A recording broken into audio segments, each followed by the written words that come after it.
When did you last personally recognize someone for their performance? When did you last pin a medal on their chest, so to speak, in front of the assembled gathering of the people in your organization? Make sure you're pinning the medals on the chest of the heroes of your company. Give them the recognition that they deserve. This is Eric Anderton, and you're listening to Construction Genius, a leadership masterclass. Thomas Edison said that genius is 1% inspiration and 99% perspiration. If you're a construction leader, you know all about the perspiration, and this show is all about the 1% inspiration that you can add to your hard work to help you to improve your leadership.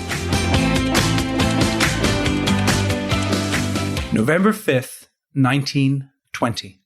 My dear General Mallory, last summer during one of our delightful rides, I commented on the advice I would give a young officer going to war, based on my observation of what had constituted the success of the outstanding figures in the American Expeditionary Forces. And you asked me to write out what I had said. A discussion with Fox Connor this morning reminded me of my promise to do this, so here it is. To be a highly successful leader in war, 4 things are essential. Assuming that you possess good common sense, have studied your profession, and are physically strong. When conditions are difficult, the command is depressed, and everyone seems critical and pessimistic, you must be especially cheerful and optimistic. When evening comes, and all are exhausted, hungry, and possibly dispirited, particularly in unfavorable weather at the end of a march or in battle, you must put aside any thought of personal fatigue and display marked energy in looking after the comfort of your organization, inspecting your lines, and preparing for tomorrow. Make a point of extreme loyalty in thought and deed to your chiefs personally and in your efforts to carry out their plans or policies. The less you approve, the more energy you must direct to their accomplishment. The more alarming and disquieting the reports received or the conditions viewed in battle, the more determined must be your attitude. Never ask for the relief of your unit and never hesitate to attack. I am certain in the belief that the average man who scrupulously follows this course of action is bound to win great success. Few seemed equal to it in this war, but I believe this was due to their failure to realize the importance of so governing their course. Faithfully yours, George C. Marshall. Welcome to Construction Genius. My name is Eric Anderton. On today's show, I'll be using this letter that George Marshall wrote to explore 4 ways average people can become highly successful construction leaders. No one's born a successful leader. Through consciously, consistently focusing on certain attitudes and behaviors, the average person can become a highly successful leader over time. Let me give you a little background on George Marshall. He lived from 1880 to 1959, a career military officer. He fought in World War I, and he was the chief of staff of the U.S. Army from September 1st, 1939, all the way through November 18th, 1945. In other words, he was one of the top commanders all throughout World War II. After the surrender of the Nazi German government in May 1945, Henry Stimson, the Secretary of War, paid tribute to Marshall in front of a gathering of members of the Army staff, concluding with, "I have seen a great many soldiers in my lifetime, and you, sir, are the finest soldier I have ever known." He was also the Secretary of State from 1947 through 1949, and as Secretary of State, Marshall advocated rebuilding Europe, a program that became known as the Marshall Plan, and it provided billions of dollars in aid to post-war Europe to restart the economies of the destroyed countries. And this plan had a massive positive impact that led directly to the general peace and prosperity that Europe has enjoyed for the past 75 years. For these efforts, he was awarded the 1953 Nobel Peace Prize. So from this letter that he wrote in 1920 after World War I, we can find 4 character traits that make a highly successful leader in war. And again, from this, we can gain some insights into how you can be a highly successful construction leader. By way of introduction, though, we do want to take a look at the first paragraph. And keep in mind, this was written over 100 years ago, but we can definitely draw some wisdom today. Let's look at this foundation of leadership before we dive into those 4 characteristics. To be a highly successful leader in war, 4 things are essential. Assuming that you possess good common sense, have studied your profession, and are physically strong. So before you can be a highly successful leader, you must have a foundation. And that foundation is made up of 3 things: common sense, technical ability, and being physically strong. So let's take a look at those. First, being physically strong. This is critical to your success as a leader. You know it. I know it. If you're going to show up every day and grind through all the challenges that are facing you as a construction leader, you got to take care of yourself. You got to eat moderately. You've got to exercise regularly, and you've got to sleep sufficiently. So make sure as a leader you're doing that. Secondly, you've got to study your profession. And as a leader, you have 2 professions, really. You have the technical aspect of your responsibility, and you have the people aspect of your responsibility. Be a lifelong student studying your profession, and make sure that you don't elevate people into places of leadership that don't have a firm technical grasp on what they're doing. So as the leader of a construction company, particularly if you're a senior leader, you need to know about the bidding. You need to know about how to build, and you need to know about the billing aspect of construction, and you should be an expert in at least one. And then the final aspect of this foundation for being a successful leader is simply common sense. And what is common sense? It's the knack for seeing things as they are and doing things as they ought to be done. Okay? What keeps us from exercising our common sense? It is our pride, our impulsivity, our ignorance, our prejudice. You as a leader have to be extremely vigorous at laying aside your pride, your prejudices, dealing with your ignorances, and making sure that you're working as hard as you can to see things as they are and to do things as they ought to be done. Now, with this foundation in place, we can now go and look at the 4 things that take an average leader and make them highly successful. And those 4 things are, number 1, being cheerful and optimistic. Number 2, being selfless. The 3rd is loyalty. And finally, determination. Let's take a look at the paragraph about being cheerful and optimistic. When conditions are difficult, the command is depressed and everyone seems critical and pessimistic. You must be especially cheerful and optimistic. Think back to the last project you built that was difficult. Think about how you perhaps were pessimistic in the midst of those difficulties. Perhaps the whole organization was depressed. You walked into the office or onto the job site and everyone's countenance was fallen and things were going badly. In that situation, you must learn, if you're going to be a highly successful leader, how to be cheerful and optimistic. And let me give you a simple illustration. I have my kids do chores around the house, as I'm sure you do if you have children. I ask my kids sometimes to do things like clean the toilets or mow the lawn. Now, how do you think my kids sometimes respond when I ask them to do that? It's with a drop of the shoulders, a humph, and a, right? They go off and they do the task, but they're most certainly not cheerful. You as a leader have to cultivate your own cheerfulness. One of the ways that you do that is when you're tasked with something that is difficult, or when you're in the midst of a situation that is challenging, put your shoulders back, lift up your head, and put a smile on your face. Now, you may be saying, Eric, I'm just faking it when I do that. And I would say this, yes, you are. Fake your cheerfulness if you have to.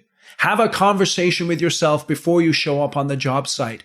Put a smile on your face. Come with a positive attitude, because your guys and gals are looking to you for leadership. And if you don't display cheerfulness in the midst of difficulty, you can bet that they're going to be depressed and they're going to be downcast also.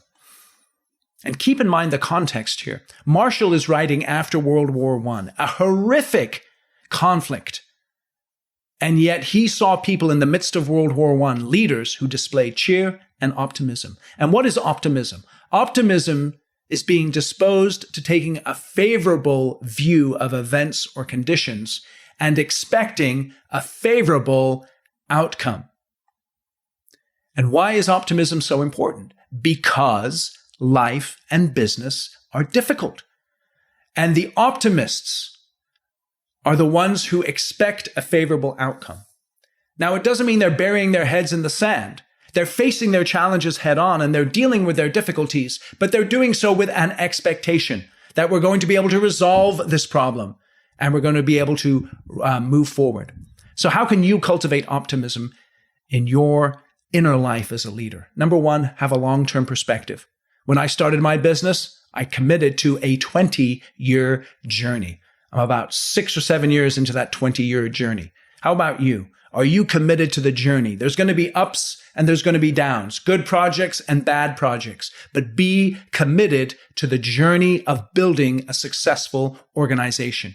Number two, distinguish between today's battle and the overall war. What is the war that you're involved in as a construction leader? It's building a profitable business that you can sustain over time that has a positive impact. The battle is today's project, today's person, just today, the issues and the stuff that you have to work through today. But this day is not necessarily going to be repeated tomorrow. So understand that the difficulties of today do not necessarily define the entire war. Fight the battles today, but keep in mind that you're in a long-term battle, a long-term war rather, of building a successful company. And then understand there is a difference between how you feel and how you act. You may feel like crap. You may wake up at the beginning of the day and not look forward to the difficult conversations that you have to have. But it is your duty to have those. Be optimistic that as you go in with the right mindset and with the right intentions, and with the best interests of your company at heart, be optimistic that you can have good outcomes, even though you may be faced with extreme difficulties. This leads us to our second point, selflessness. Let's go back to the letter. When evening comes and all are exhausted, hungry, and possibly dispirited, particularly in unfavorable weather, at the end of a march or in battle, you must put aside any thought of personal fatigue and display marked energy in looking after the comfort of your organization, inspecting your lines, and preparing for tomorrow. There's a phrase in American leadership parlance, and we call it servant leadership. And I've often wondered, where does that come from? And I think I may have a little bit of insight into this idea of servant leadership, that the leader is supposed to be a servant of those whom he or she leads. I'd like to read you a short passage from the New Testament, from the Gospel of John, to give you an idea of what I'm talking about here. Before the Passover festival, Jesus knew that the time had come for him to leave this world and go back to the Father. Jesus loved his own who were in the world, and he loved them to the end. So he got up from the table, removed his outer clothes, took a towel, and tied it around his waist. Then he poured water into a basin and began to wash the disciples' feet and dry them with the towel that he had tied around his waist. After Jesus had washed their feet and put on his outer clothes, he took his place at the table again. Then he asked his disciples, "Do you understand what I have done for you? You call me teacher and Lord, and you're right, because that's what I am. So if I, your Lord and teacher, have washed your feet, you must wash each other's feet. I've given you an example that you should follow." I really like this passage because I think it exemplifies what it means to be a servant leader. It means to look out for the comfort of your organization, and in doing so, display to them an example of how they should be behaving towards one another. So let's talk about this. He said in this paragraph, you've got to inspect your lines. And what that means, I think, for construction leaders is you've always got to be looking at your numbers, right? Look at the daily logs if necessary. Look for the gaps that need to be shored up. Secondly, you've got to prepare for tomorrow, right? Every day, prepare for tomorrow. Make sure you have a checklist in place of the most critical items that you have to cover in order to be successful the next day. But this idea of looking out for the comfort of your organization, how is it that you can comfort your organization as a leader? Grab your ear here for a moment. Now, let's think about this. How is ear spelled? It's spelled E-A-R. And here's a little framework for you to remember in terms of your leadership. The E stands for encouragement, the A for accountability, and the R for recognition. The way that you can comfort your organization is by consistently giving them encouragement, making sure that you're holding them accountable, and giving them recognition. And let me give you 3 phrases to help you to remember this. With encouragement, the phrase is, you can do it. Great leaders are always empowering others to execute their tasks in the realm of their responsibility. And in that empowerment, great leaders are assuring others that they have their backs. In other words, I'm giving you this task, execute it to the best of your abilities. I'm not going to be second guessing you. I'm not going to be criticizing you if it doesn't go exactly right. Second one is accountability. And accountability, the phrase is this: did you do it?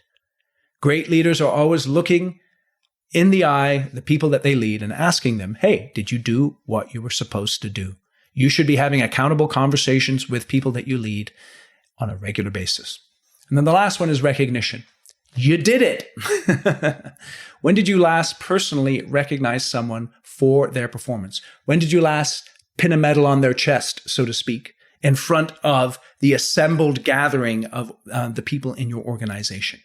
Make sure you're pinning the medals on the chest of the heroes of your company. Give them the recognition that they deserve.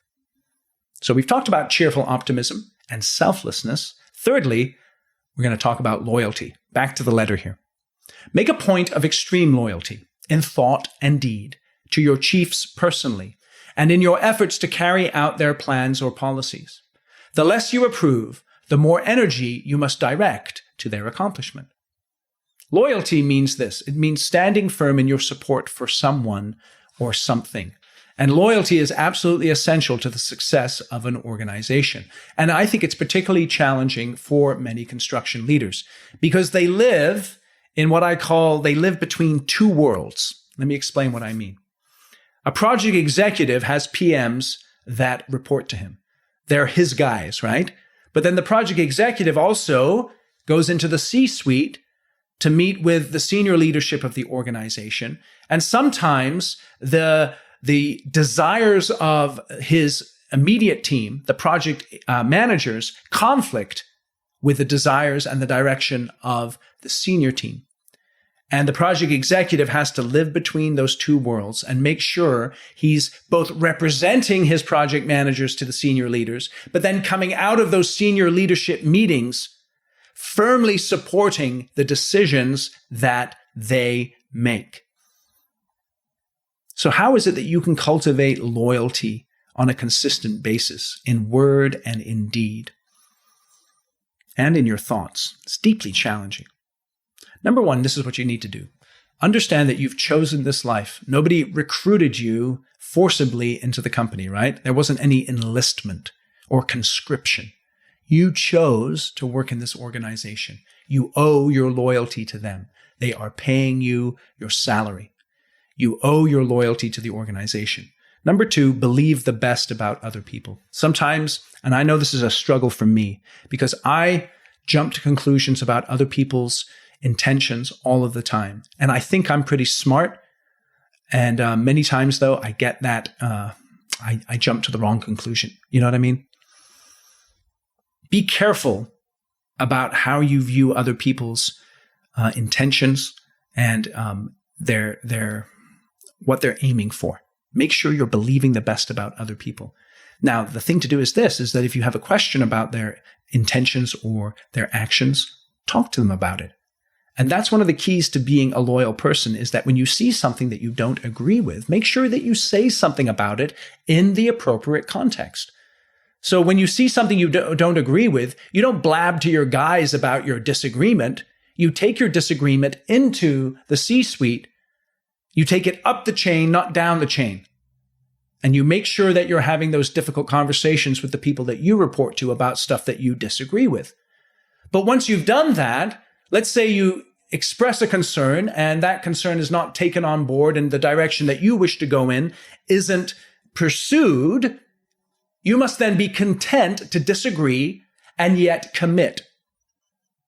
Air your differences and your concerns in those senior leadership meetings, but come out of those meetings committed to the direction that has been chosen so that you can portray that loyalty to the people in your organization, the people who report to you. Now, the only caveat is this.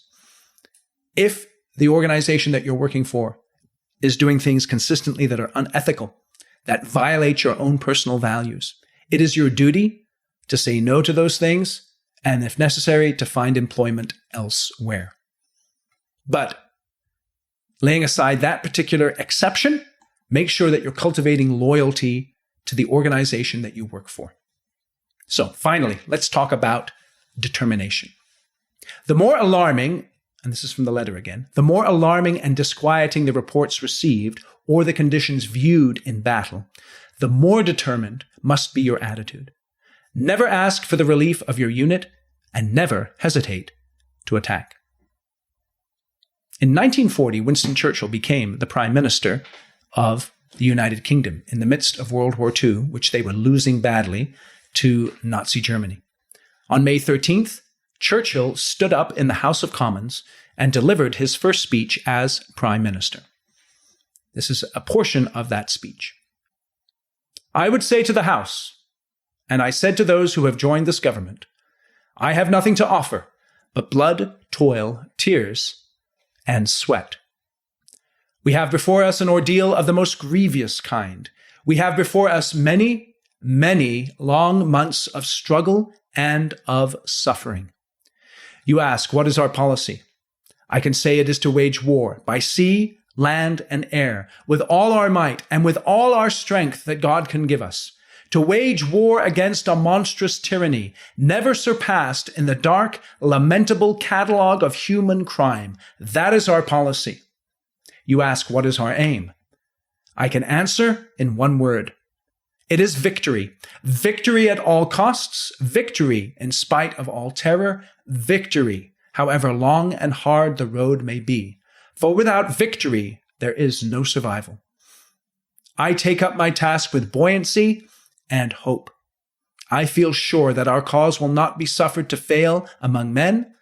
At this time, I feel entitled to claim the aid of all, and I say, come then, let us go forward together with our united strength. Determination is a firm or fixed intention to achieve a desired end. And notice that determination must be displayed when things are most alarming. Churchill is a prime example of a leader displaying determination. And the right end that Churchill identified was victory.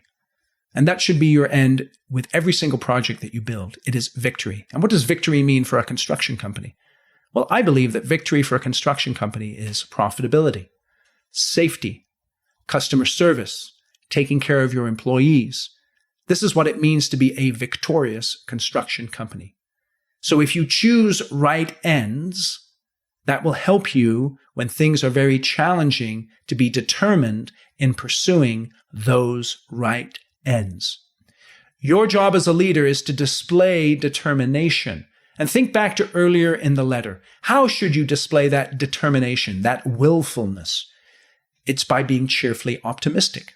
It's by being loyal. It's by being selfless, encouraging, holding people accountable, giving them recognition. And the more alarming the situation, the greater the need is for you to choose to do these things as a leader. Let's go back to the letter here. The last paragraph. I am certain in the belief that the average man who scrupulously follows this course of action is bound to win great success. Few seemed equal to it in this war, but I believe this was due to their failure to realize the importance of so governing their course. You probably don't look at yourself as a highly successful leader. Others might, but you probably don't. I mean, we sit with ourselves every day, don't we? As individuals, we see our failures and our flaws. I think in a lot of ways, I'm pretty average, but you know what? I want to be highly successful, and I'm sure that you do as well. So how can you become a highly successful construction leader? Keep in mind those 4 things. Be cheerful and optimistic, be selfless, be loyal, and in the midst of difficulties, be determined. So here are some next steps. One thing that you can do is take those 4 things and ask people in your organization which one you need to work on the most. Just ask them to pick one of the 4. I asked people in my organization and they chose cheerfully optimistic. I need to work on that. I'm a bit negative. I'm a bit pessimistic at times. So I'm going to work on being cheerfully optimistic. And I'm also going to work on being selfless. I need to show up a little bit more in my servant leadership role with the folks in my organization that I lead. Make sure that you're checking in with yourself every day. Spend time working on your inner life so that you can show up as that cheerful optimist. Make a note of your direct reports. And in terms of selflessness, ask yourself, who needs encouragement? Who needs accountability? Who needs recognition? And then check your head. If you're complaining about the corporate direction, if you're fussy about it in your mind and in your heart, it's probably being demonstrated in your actions and your words with the people that report to you. So check your head and make sure that even if you would disagree, you are committed to the direction of your organization and that you're loyal. And then finally, be determined. Keep the end goal in mind on each project and commit to pursuing that end goal no matter what the circumstances are. There's a resource I'd like you to download that I think you might find extremely useful. It's called the Construction Leaders Dashboard. And what it will do, it'll help you to gain some clarity in terms of your leadership around 8 key areas, including your personal vision and mission, your edge, what sets you apart, the key relationships you need to develop, and also development opportunities for yourself personally. If you'd like to download a copy of the Construction Leaders Dashboard, shoot out to my website, ericanderton.com/C, as in cat, L as in Larry, D as in dog, ericanderton.com/CLD. Download the dashboard and fill it out for yourself. I think you'll find it useful. I'll put a link in the show notes for you as well. I'd like to end here today with another quote from George Marshall. It is comparatively simple to select the generals after a display of military qualities on the battlefield. The difficulty is when we must choose them prior to employment in active operations. The most important factor of all is character, which involves integrity, unselfish and devoted purpose, a sturdiness of bearing when everything goes wrong and all are critical, and a willingness to sacrifice self in the interest of the common good.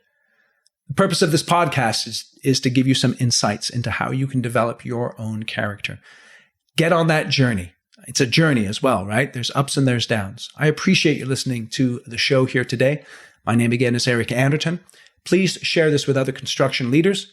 Go out to Google and Apple Podcasts. Give us a 5-star review.